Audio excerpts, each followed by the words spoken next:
Here we are. Here we are, Matt and Troy, the Matt and Troy Show.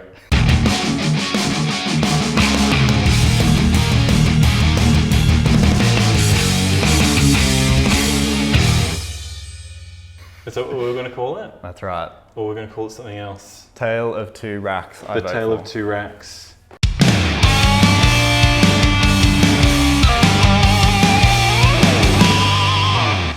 What if we just called it something like healthy and happy?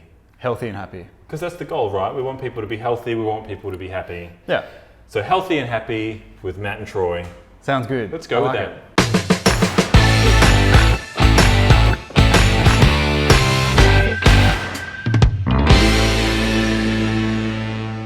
What should we talk about today?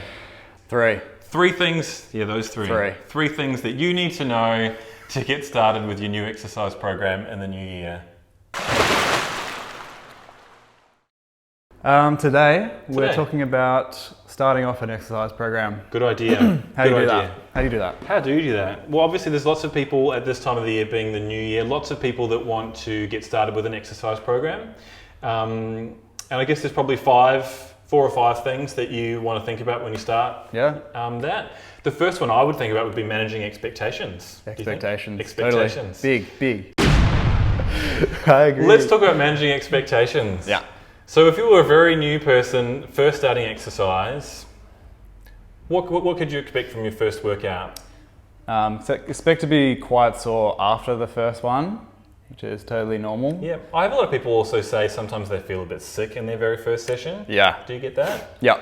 Yeah. Sometimes people don't know their limit quite yet, and they'll push a little too hard. Yeah, and a really good explanation for that is that we all have a threshold, right? We have a threshold for what our body has adapted to up until now. Yep. And sometimes in order to force the body into more adaptation, you have to push those boundaries a bit, don't you? And sometimes pushing that threshold, the sensations you may get, a little bit of discomfort, a little bit of nausea. Yeah. What else do you think people could feel? That's pretty much it, isn't it? Pretty much it. Discomfort and nausea.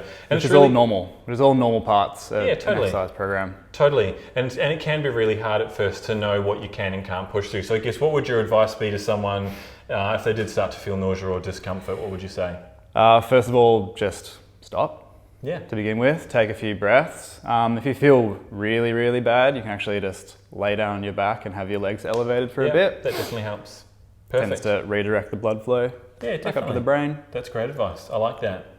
And so you're talking about the soreness comes afterwards, obviously, doesn't it? So after your first workout, anything, even if it's just a walk or a jog around the park, the very next day, what might your expectations be?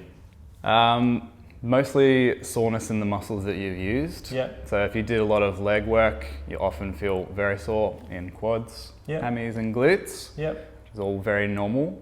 It can last even a couple of days. Especially when you're first starting out, you'll feel a lot sorer for longer just in the first few weeks. Definitely. But it gets better. Definitely. Always gets better. Yeah, and sometimes you either aren't as sore for as long or aren't as sore at all. And sometimes after a while, you actually don't get very sore at all, I find. Yeah. I rarely get sore. Me too. I very rarely get sore. It's a little admission there. A little admission. What's the next thing on our list? Working through soreness. So if someone did wake up a bit sore then, what would your advice be for someone who woke up a bit sore after their very first time doing some exercise? Should they work out again the very next day if they're sore? I believe you can. It would just be at a reduced capacity. So just know that it's okay, it's nothing to freak out about, but you can just work around the soreness. Totally. So did a lot of wet leg work, just do some more upper body. Work. Just work around it. Yeah, I agree.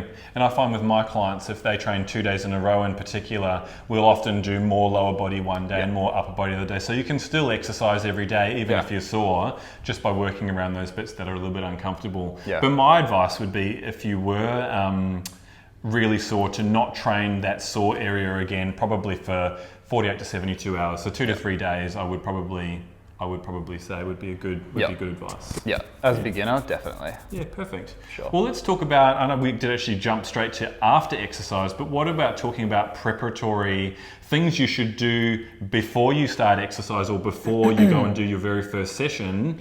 I know I often tell my clients when they're very first starting out, usually not to eat for a couple of hours beforehand, because sometimes you can feel a bit nauseous if you've still got food in your stomach. What do you tell your clients when they're first getting started, their preparatory or preparation for exercise?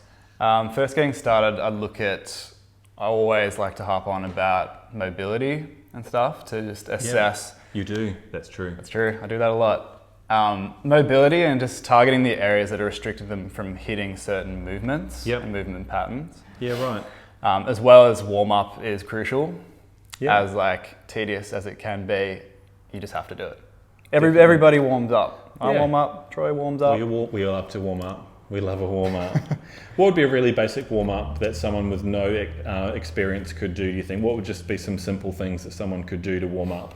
I'd like to program with my clients just some basic mat work stuff. So the Superman, so on all fours, just reaching up, alternating. Yep.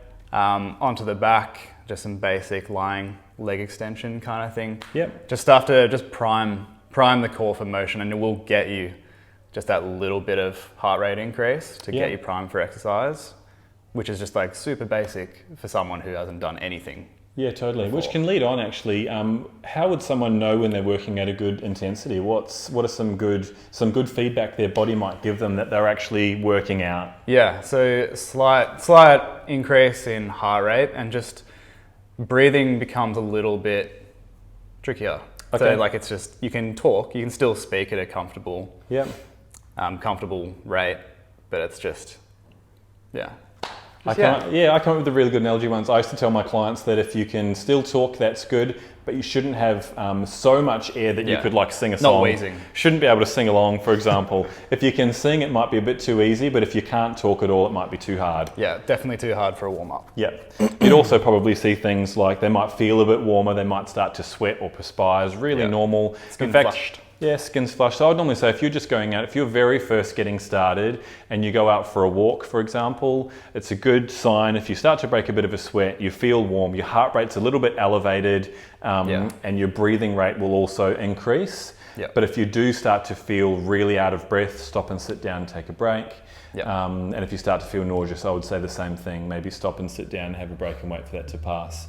Primed. When you very first start, it's really hard to know what your threshold for exercise is. So it's you do have to pay a lot of attention to how your body feels and what feedback it's giving you. So I guess that'd be my biggest advice for really new people, is if you're going out and just getting started from scratch, really pay attention to what your body tells you. Yep. Listen to your body. Definitely. And it can be hard at first, but you will get better and better at doing that as you get on. Yep. Perfect. Well, what about after they've done some exercise? And are there any things that they could do to help with, I call it rest and recovery. What can someone do after they've done a really good workout to help their body optimally recover from exercise? So food, so I suppose... I love food. Yeah, food's good. Adequate protein in the diet is always a good one. Yep, good. Stretching as well. Stretching's good. Do you recommend stretching? I definitely do love a good stretch. And I'd normally stretch the areas that I've trained would be my advice. Yep. But there are caveats to all of these things. And often if you're not a really tight person, you don't have to stretch a huge amount. So I would normally just say target the areas that feel really tight. But even then, that's still just general advice. I normally just do what feels good. Yeah. That's my advice. That all comes with starting off with exercise, and when you become good and consistent with your exercise program is really just getting more in tune with your body. Yeah. Because with as years go by with your exercise, you're able to kind of work out what your body is really telling you to a much greater degree. Definitely, just takes time. Yeah, just takes time. Yeah, getting started is most definitely the hardest part, I think. Yeah. And overcoming some of these barriers and understanding what to expect and how to prepare and how to recover. If we put it down to those three things, they're probably the three most important things for anyone getting started, aren't they? Yeah, for knowing sure. what to expect, knowing how to prepare your body for warm-up, and knowing how to rest and recover. Three things. Three things. Three things. Three things. Yeah, those three. Three things that you need to know to get started with your new exercise program in the new year. Boom. It's been great. If you have any questions about stretches or preparatory movements that you could do, we can make a whole video for that and we can post it on Facebook or Instagram so that people can see it. So you could leave some comments below and give us some feedback on what you might want to hear about next. It's been real. It's been real. It's been done. We're done.